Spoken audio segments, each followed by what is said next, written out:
Hello? Hello everyone! I sincerely hope this is working, because I've never done one of these before, but yes, welcome! I hope some of you can make it. I know this isn't the best time that I could have chosen for this, but well, I need to basically fit even my release days around other things like the day job, so yeah, this was basically the only time I could do this, but yeah, there will be a replay available, so even if you can't make it live, that is fine, and I'm hoping it'll definitely be on YouTube once I figured out how to do that, and I'm hoping I can also upload it to other places like Instagram, but yeah, I will see what it lets me do on that. So yes, welcome. This is my release day. Wisp is out. I'm so excited about that. You don't know how hard this book has been, but I will leave this a few minutes to give people a chance to join. I know it's very early for some of you. I know one of you at least is getting up very early. Thank you so much. I feel very honored for that, and I have never done one of these things before, so if any of this isn't working properly or if you can't hear me, please say something. I have a comments box here. I don't know if you have that. I hope you have that. I'm just going to test that.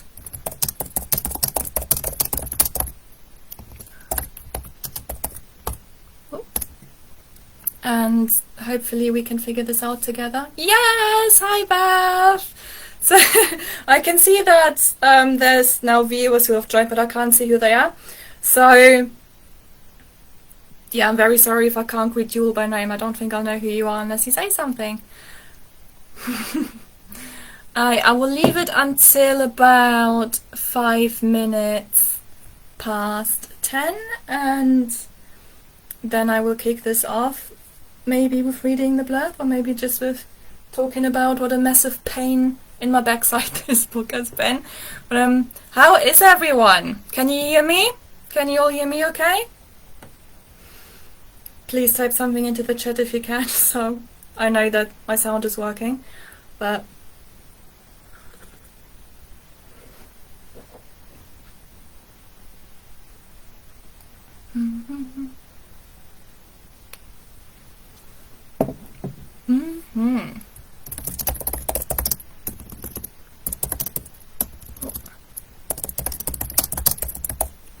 just realized that me typing things into the chat isn't going to be the most exciting thing for the YouTube recap. But that's fine. So I think it's just you and me right now, Beth. Again, I know this is incredibly early for some people, so thank you very much to everyone who can make it. And I am very aware that most of you will probably just catch the recap. But while I am waiting for people, let me get something. Ooh. So I can talk you through this in a second, but this is the notebook that I've used. Just look at all the stuff in there. So this has been for the whole trilogy, but just look how much rubbish is in this. I have absolutely abused this notebook. But me too, Bev, me too. But yeah, this is I've been really excited about this because, again, I don't know if I've said, but this is the first live thing I've done, and so I'm very excited about it, and I hope you'll enjoy this as much as I am, because I'm just going to have a lot of fun with this. If for some reason someone can't join properly, or if you can only see snippets, feel free to message me either on WhatsApp or just Facebook Messenger, although I'm not sure how you would see this either. But that's fine, I guess. Just get in touch somehow. I keep seeing someone I think possibly is trying to join, and for some reason it's not quite working, which is a shame. But well, it's 5 minutes past, so let's maybe start with this. Actually, no, let's not. Let's start with this. This is Wisp. It's out today. This is why we're here. You don't know how long this book has been coming.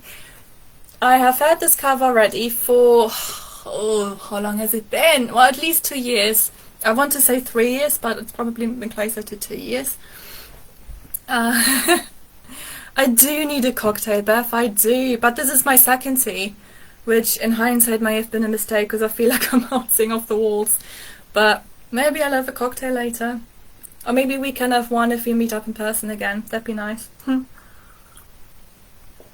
also, if at any point at all throughout this, if you have any questions, just put them in the chat and I will get to them immediately or as soon as I can. Anyway. So, this is my 7th book. It's called Wisp, and it has been the biggest pain out of all of my books to get out there. So, Beth, who has already joined us, will know just how much of a pain this has been, because I think she has been there since the beginning. And to begin with, about 2 years ago, it was probably...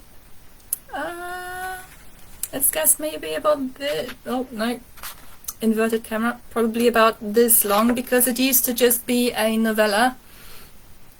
In fact, the whole trilogy was just novellas, because that was my goal at the time. And then when I thought I was probably about ready, and I thought it was really, really brilliant, I sent it to my to my critique partners, and the general feedback was that it's not 3 stories, it's 1, which, you know, at the time was very heartbreaking. But yeah, I have obviously combined everything to just be the one book that you see today, which was very difficult actually, because it was, well, it was 3 novellas, so it had 3 beginnings, it had 3 middles, it had 3 endings. So you can maybe imagine, if you happen to be a writer as well, just how fun it has been to combine those and still make it read like one continuous story.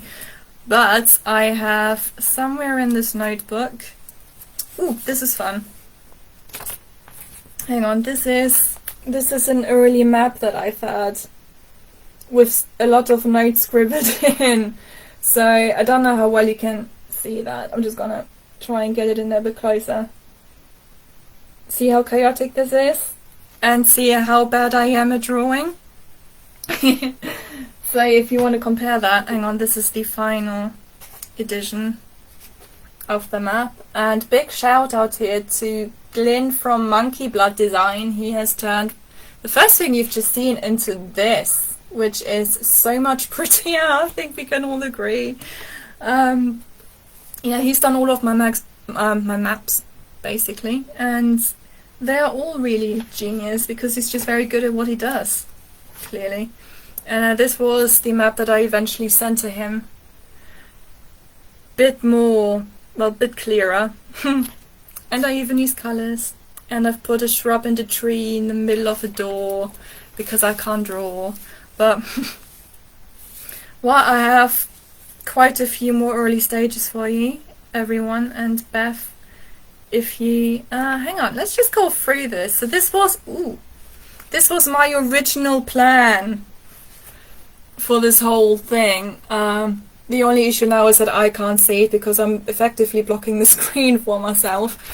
But yeah, originally the first book was supposed to be 17,000 words. Second book I was planning on 20,000, third book I was planning on 25,000.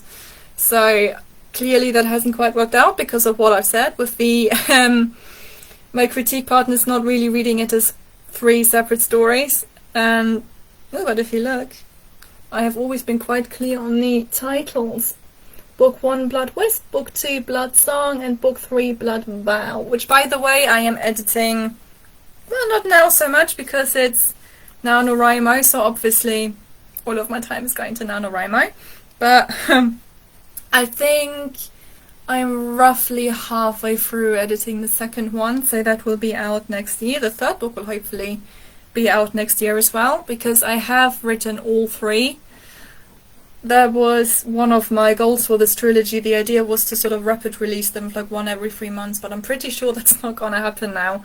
just because the first book alone needed such extensive edits.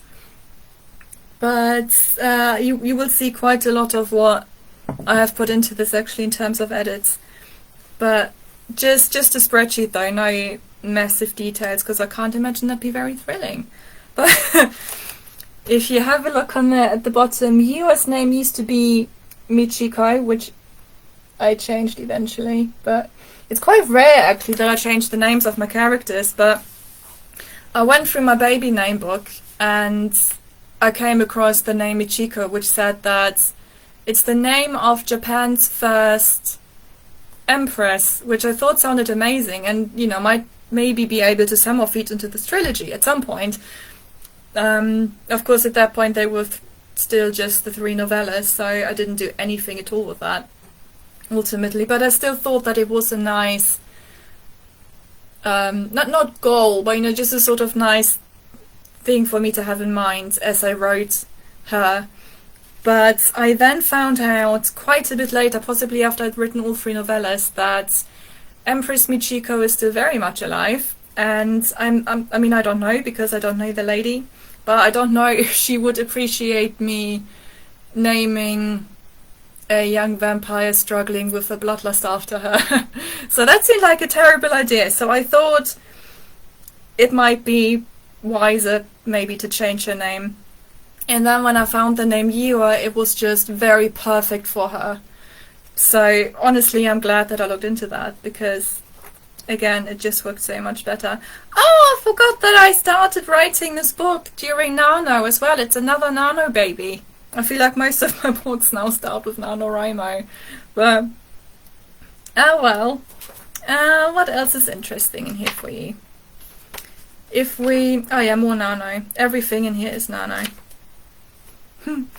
This is an early version of the blurb. Hang on, this is going to be great. It's going to be very, very color-coded.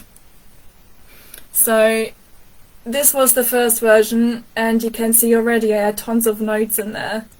So this is probably also nearly 2 years old, because I thought, again, that it would be out a lot sooner than it was. And then I took some notes on that side. And then... oh dear. And then this was the next version of this. There's a lot of red. Oh dear God, so much red. And yeah, this is basically just the end of the first bit there that you had, but oh, fun. And then I also worked at this at the day job, so I also just have little Postit notes. Oh, actually, this isn't even the blurb. This is just notes for the first book, I think. So, oh dear. I'm not even sure actually now which one this is. This was possibly originally the second book. Hello to whoever has just joined us. I wish I could see your name, but I don't think I can. So, if I can and you know more about how this works than I do, please let me know where I can see it. I can just see that I have a viewer, but it doesn't tell me who it is. So, do say hello in the comments. I'd love to. Yes, Beth, I do keep lots of little notes. In fact, I think my partner had a test or an exam in Reading, so I went with him, and at that point I don't think I'd written any part of the trilogy yet, so I sat in a cafe basically while he had his exam, and I just took all of the Postit notes with me, and this is basically how I planned a great chunk of the trilogy originally. Yeah, so maybe that didn't help it be any more coherent, but there's more, they're all over the place. I had so many of these for this book. So, maybe in hindsight it's not too much of a surprise. Oh, here's something fun. So, in the coven where you are, who I've now started calling Michiko again in my head, so this is going to be confusing, possibly. But, so yeah, in the coven, you've got the coven leader, the alpha witch. who also adopted her. That is Kay, but you've got the Seat of Seven, which are the sort of ruling elite in Midoka and just generally in the Coven. Everyone listens to them, everyone is very terrified of them, because I suppose people tend to be really scared of strong women. I don't know why. We're not scary. I mean, look at the shirt. I can't possibly be scary. It's cute. But this is the whole makeup of the Seat of Seven, so I don't know how well you can read that. But we've got, obviously we've got Kay at the top, but she's also not really a member as such of the Seven, because she's also above them, because she's the leader of the whole Coven, and all Covens actually. So right under her you have Yoko, who you may remember possibly also if you've read my Relics trilogy, because she was in the second book. Keida went to see her in Naikino. Oh, my memory. This is going to be terrible if I can't even remember my own people, my own places. And yeah, she was in that, so now she's sort of like Kay's second in command, you might say. And then we also have Shizu, who, if you've read an early version of the book, you know she's very important in the book. She specializes in the mists, which is sort of like, well, I suppose you might kind of think that they're kind of like hell, but also they're not really hell. They're more like a separate plane, I suppose, of existence that no one really knows how to get to. And I don't want to spoil anything. I don't want to say too much, but she's going to be very important throughout the trilogy, and the mists are going to be very important throughout the trilogy. And if you have read the original Relics of Arzak trilogy, you will already know a few things about the mist. You will know possibly quite a bit about the Dark One, or at least as much as I said. It's kind of like the devil, but also not. My background. Oh! Yes, let me move aside a bit. This is all my jackets. This is my desk. This is where I do all my writing, and I've got my Christmas lights up because it's November and you can't have them up too early. And then on there, this is my forever shelf, by the way, so this isn't just any bookshelf, this is my forever shelf, where I also have quite a bit of junk on the bottom, but you can't see that too well. Ignore that bit. But yeah, thank you very much, Beth. I'm very glad that it has worked out this way, actually, because I wasn't sure where best to position my camera, but turns out this worked out very perfectly. And then we also have Miyuki, who specializes in elemental magic. Very cool. You have Luciana, who's from Vistria, way up to the north. She specializes in history. And then we have Lena, who is from Tremura. If you remember, again, my original trilogy, you know that this is, in a way, quite interesting, because Tremura and magic? No, bad thing. So she's kind of fled the country, and then became one of the most impressive sorceresses in the world, because she's now one of the 7, and that, you know, takes a lot of skill. So yay, Lena. Oh, and she specializes in politics and empathy. And then we also have Willow, who is from Refund. She's a healer. She runs the infirmary. And then we also have Asumi, who specializes in geography and nature. So that is my whole Seat of 7 in a nutshell, sort of. Ooh, oh dear, this is messy. So if you follow me on Instagram, you may know that I really like a very pretty aesthetics board for my books, and also generally from other people, because they're very pretty and they summarize the books very nicely in very pretty ways. And this was an early attempt at doing one by hand. Don't laugh, this is messy as hell. Ta-da! What is that brown stain, you ask? That is tea. This is tea.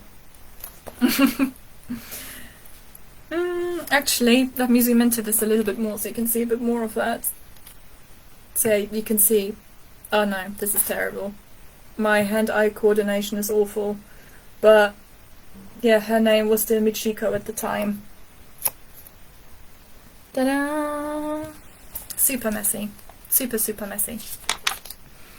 And let's get to the reason why I got this in the first place.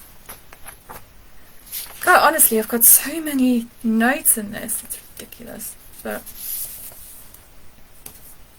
okay, so I've mentioned that I have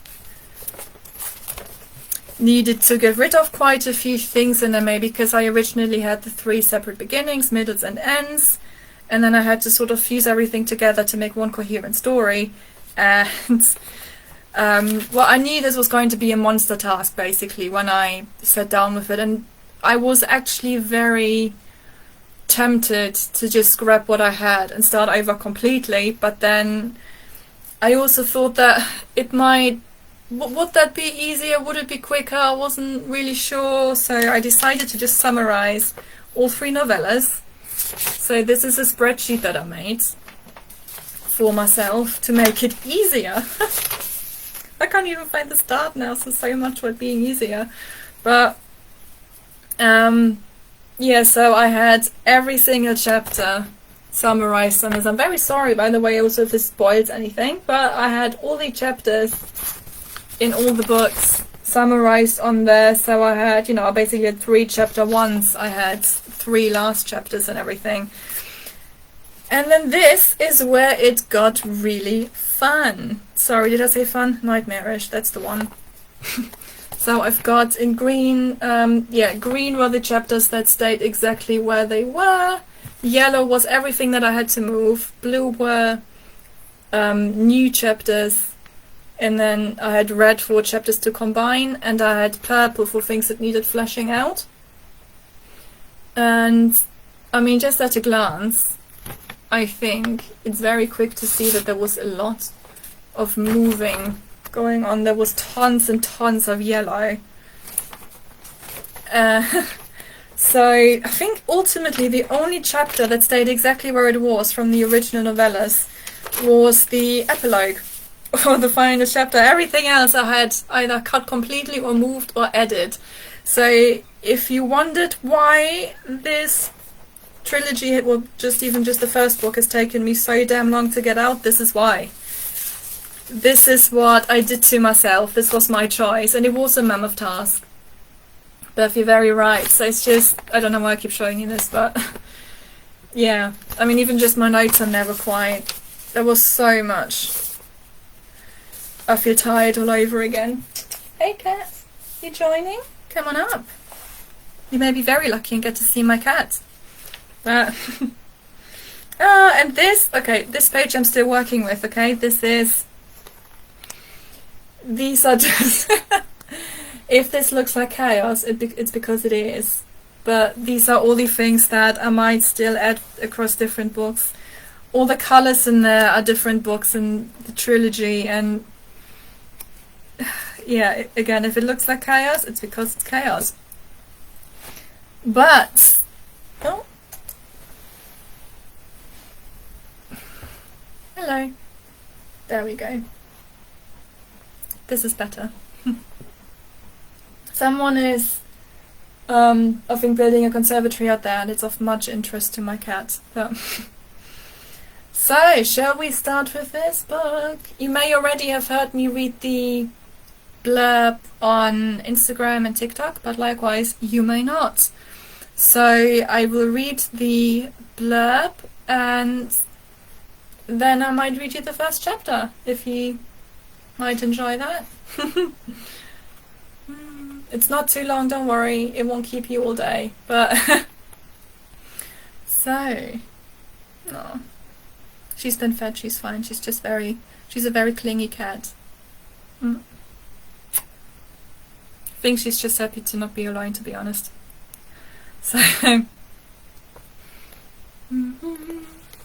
there's the back, by the way, in case you hadn't seen it yet. Oh, my cat's very into this. Yeah. I love you, book. I love you. Me too. Me too. So when I read the blurb out on social media, by the way, it wasn't the easiest thing, because if you look, I've got this pretty not for resale banner right across the blurb, so I may have had to do some guesswork on what some of the words are. But I mean, I wrote it so you'd think it'd be easier, but it's surprising how much we forget. Okay. Ready for the blurb? Oh, if she lets me. The country of Madoka embraces magic, also known as the Gifts. Its most powerful order of sorcerers, the Mistwomen, teach novices at the Coven in Maishiho, and the graduates serve as expert advisors all over the world. See, this is where it gets difficult because I can't see anything. But magic is every Madokan's undeniable birthright, except for Yua. Except for Yua. An unwilling resident at the Maishiho Coven, she can't call forth the smallest flame.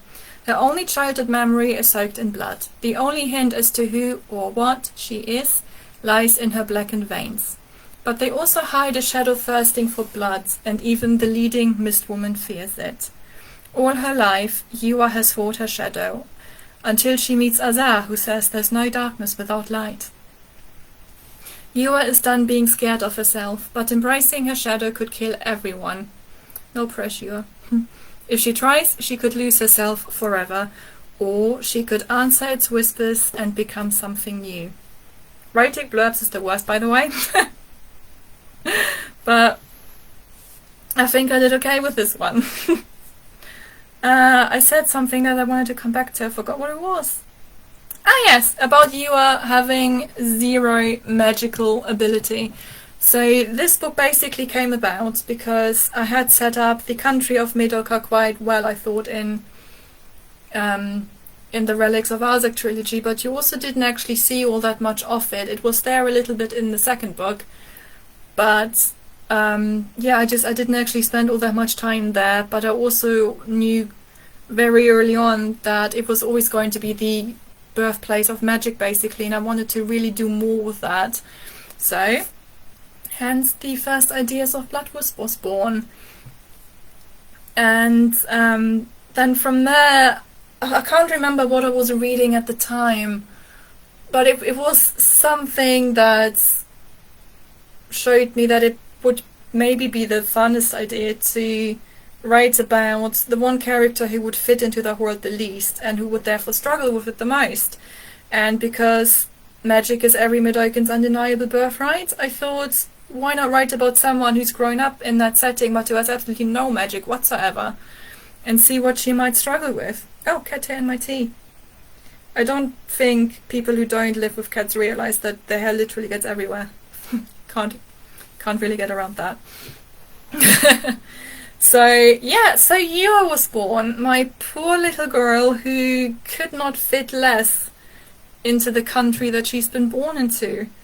Bless her. And then of course, to also add insult to injury, she then also lives in the Coven, which is probably the most magically gifted place in the whole world. Yeah, why not? I thought that would be the greatest place for all attention. And I was right, obviously. But and then the Blackened Veins. This is a fun story, I think. So I'm a really big gamer. I love playing video games, and at the time I had just started a new character in Elder Scrolls Online. Possibly, oh, you know what? It may even have been to sort of first experiment with the idea of Yua. Of course, at the time she was still called Michiko, and I think I may even have called the character that. So long ago. Honestly, such a long time coming, you have no idea. Or you might now, because I've said a bit about that. And on the character creation screen, there is an option to give your character like tattoos, which, to be fair, I think look more like branches or vines. But I thought, oh, that's veins. And then from there, it just kind of snapped that she might have blackened veins. But then I thought, it's a cool idea, but why? And then it just kind of spiraled from there. So Yua has basically blackened veins because there's a demon from the mist that lives inside her. So she's kind of like a host to a demon. Keep it like Serena, Jesus. And yeah, that's why. And this also has a lot to do with why she herself doesn't have any magic. But of course, you might argue that you know, being the world's first vampire. Who needs magic when you can do that? But a lot of the tension in the book comes from that, because she has no idea what to do. And, you know, when the bloodlust sort of first overcomes her, she doesn't know what to do. But of course, it's also always related to the demon in her veins, so he kind of controls her to a degree, which, you know, is obviously quite terrifying for her. No one really knows what to do with that, for obvious reasons. So, shall we have a look inside the very pretty book? And, by the way, big shout out to Platform House Publishing and Becky specifically for formatting this book. I'm sorry if I've been a pain, Becky, I love you. And yeah, no, she did so beautifully. I mean, the whole book just looks so stunning. Thanks to Becky in large parts. She even made my map go across both pages, which just looks so stunning. She's the best. And big shout out also to Design for Writers, and specifically Andrew, for creating the cover and dealing with my last minute mental meltdowns, which was great fun for both of us, I'm sure.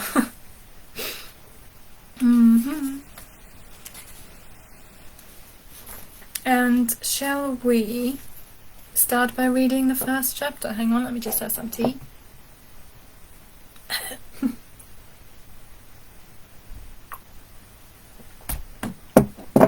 I want to come back as well again to the formatting. Would you just look at those chapter headers? Thank you again, Becky. They look great. I was honestly so chuffed with those. I mean, obviously I loved seeing the cover for the first time, and I loved seeing what Glyn had done with the map, but I was honestly so chuffed about those little chapter headings, because they look a bit like fog or, you know, mist, because that's important for the book, kind of. But they also look like the night, and it was just, and then the white writing in them kind of looks like starlight. It's so perfect. Thank you, Becky. Shall we start? This is going to be great. I'm going to have to do a voice. Apology in advance if this is going to be mega cringy. Alright, you ready for this? Chapter 1. Ohira Yua stared out of her window and wondered what it was like to be free. She imagined flower meadows as far as she could see, oceans as blue as summer, and sometimes, when she felt optimistic, she dreamed of a place where no one feared her, made fun of her, or shunned her. But if such a place existed, she'd never see it, so she got lost in her daydreams until someone interrupted her again. Usually, these were her attendants, young women who thought they were braver than the rumors, who made sure Yua got up in the morning, reminded her to bathe, and brought her 2 meals a day to keep her from starving. Doesn't sound too bad, to be honest. They pretended that she didn't bother them, but Yua saw their glances at her sleeves, knew they waited for a glimpse the next time the fabric rode up her skin just a sliver.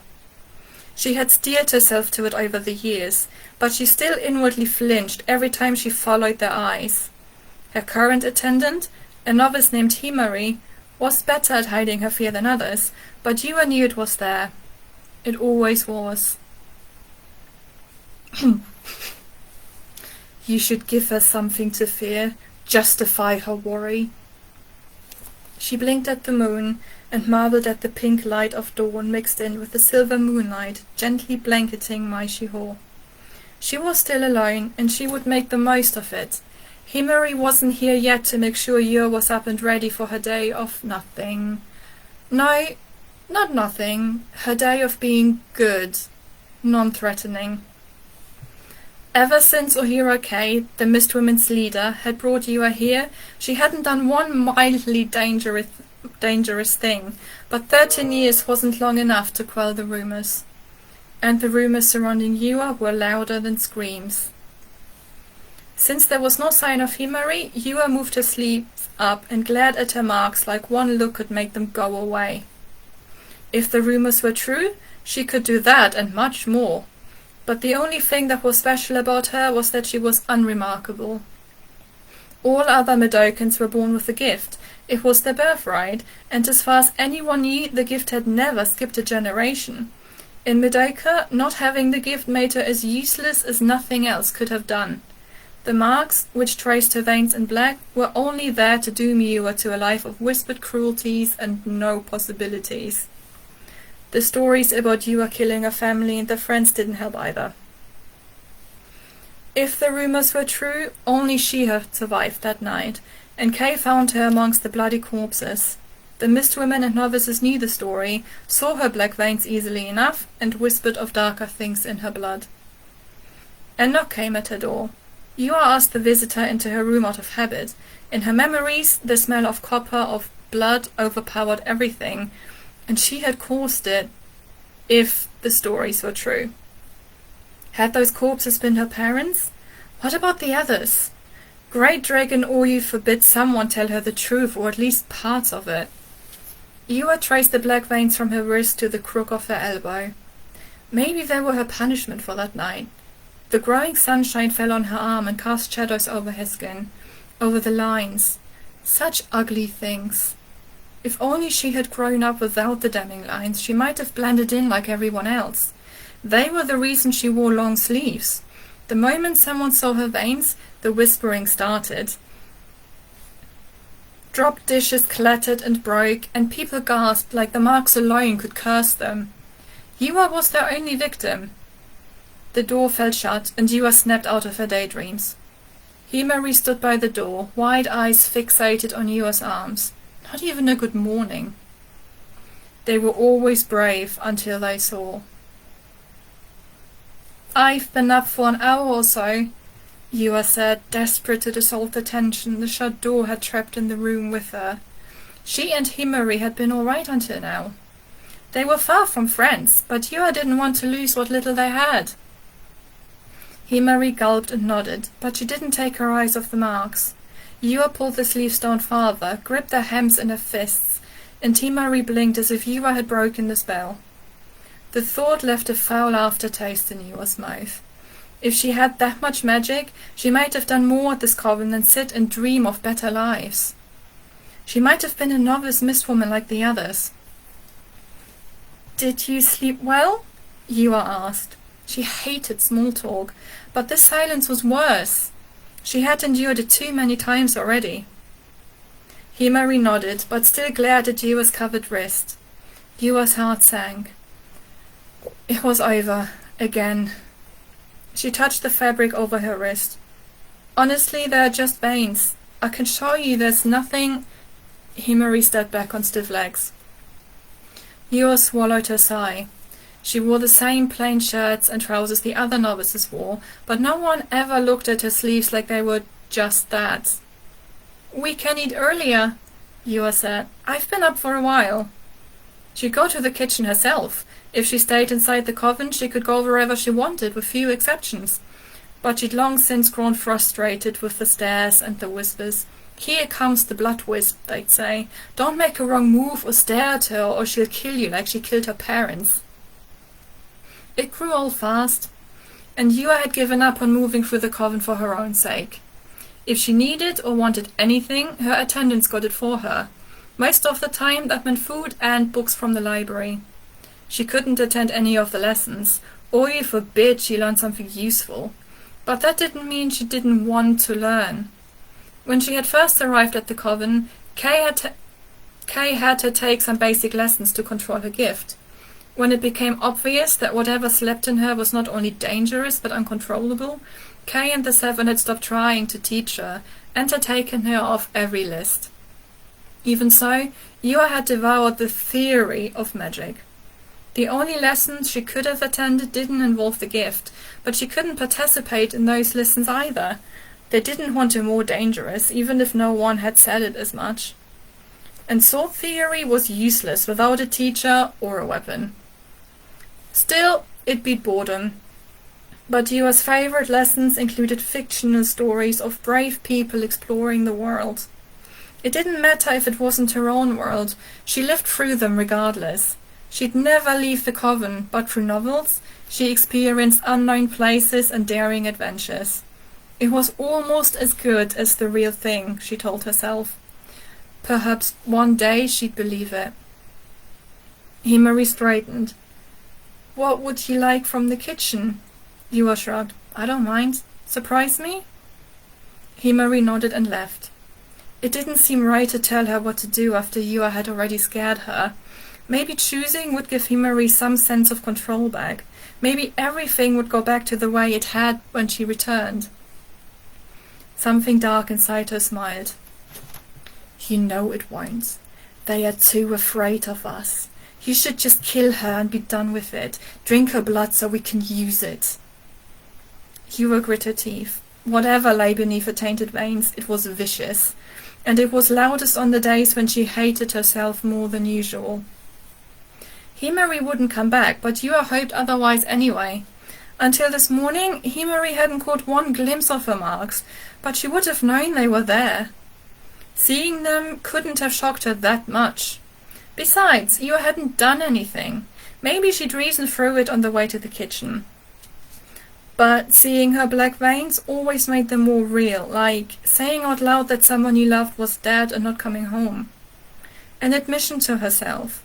Until a few moments ago, Himari had pretended the black veins weren't real, maybe even convinced herself that Yua was too nice to fit the rumors. That delusion was destroyed now. Yua didn't want to hide what she was, but it made things easier. You shouldn't have to hide. We could be glorious. A shiver ran down her spine. If Kay knew Yua thought like that, she'd be left to starve in this room.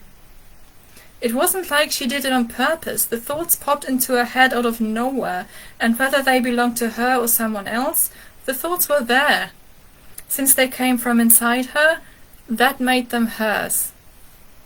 Yua grabbed her current book from her bedside table to distract herself. Not fiction this time, but the story of a mist woman who had surfed all over the world and had seen all kinds of wonders. Yua sat on her windowsill and dreamed of what it'd be like to travel, to be free, to be a mist woman, and dared to forget her reality. And that's the first chapter done, friends. I hope you enjoyed that. And fun fact, that is the most I think I've ever read out loud of any of my books, which feels very strange. But actually no, maybe not quite. I did read the first chapter of something different. I forgot what. Maybe this. On my Patreon. But there aren't too many people on there, so no pressure on that. And I think I possibly read the first chapter quite a long time ago, when it was maybe still even the first draft or the second draft, when it was definitely still a novella anyway. I read it in a writing group that I used to go to, and of course then with the pandemic nothing really happened. But yeah. I hope you enjoyed that. Thank you so much, Bev. Bev says lovely reading. Thank you very much. So, did I have anything else planned? I already don't remember. But if you guys have any questions, or if there is anything that you would like to ask, feel free to ask away at any time. There was one question that a friend asked me on my mailing list. Dana Friedrich asked if I have... Hang on, let me just get the exact wording. And I hope, by the way, that me looking at another screen does not close anything for you. Again, never done this before, so I don't really know how it works. Yeah, Dana said, not a question about writing, just a fun one, but what's a weird/funny talent you have that most people don't know about? You'd be surprised how hard a question that is. I don't think I really have any talents or anything like that. I do joke about here and there how my special talent is that I manage to be cold at any time of year. So even during a heat wave, you may well find me curled up in a blanket because I'm probably freezing. But yeah, I don't know if that counts as a talent. But probably not. There's one weird thing that I do, which even my partner thinks is a bit weird. Again, it's not a talent or anything, but ever since I was a child, I have loved eating gravies and sauces just with my fork, because I'm weird like that. But I don't really know why. My grandma always, and my mom as well, always tried to give me spoons, but I just wouldn't have them. I just use forks. And I don't know, I think it's maybe because I just really like gravies. I guess. So using a fork kind of made it last longer, I guess. I don't really know. I've never really thought about my thought process behind this, but because of that, my mom always used to call me a gravy child. Thanks, Mom. That'll stick. But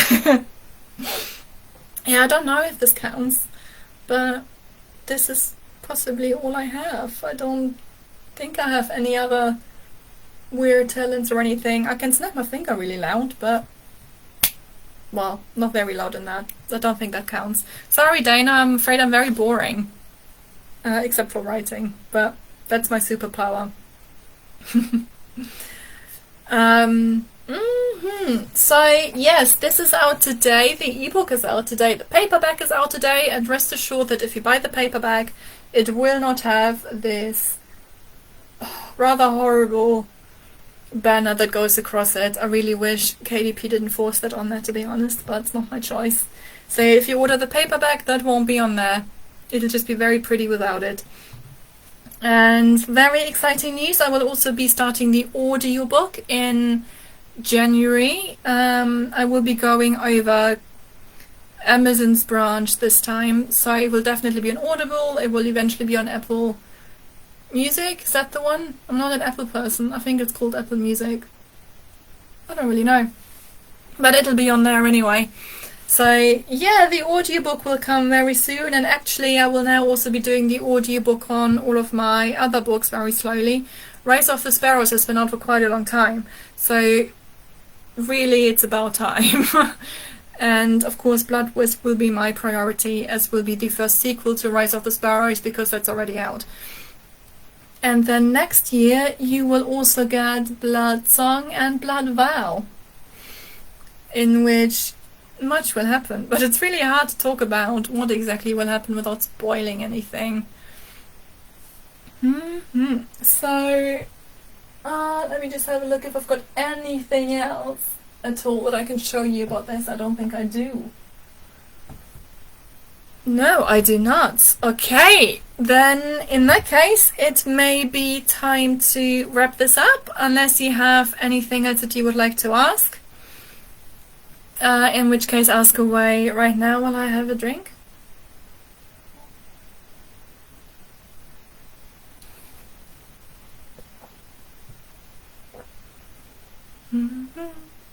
No, I guess we're all good. Very nice. So the replay of this will be available definitely on YouTube, and definitely also here on Facebook. Hopefully be forever. And if I can figure out a way to put this up on Instagram as well, it will definitely go up on there. And if not, I can try and figure out how to edit the video, and then I can at least have a little bit of a teaser on there with a link to the YouTube or the Facebook. But it's not something either that I've done before, so we will see how that works out.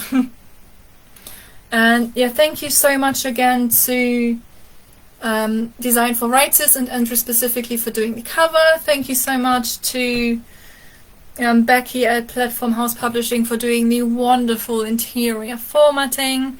Thank you so much to Glyn from Monkey Blood Design for doing the very pretty map and somehow coping with my awful sketch. And thank you so much to all of my critique partners, my beta readers, to... Oh no, my laptop is dying.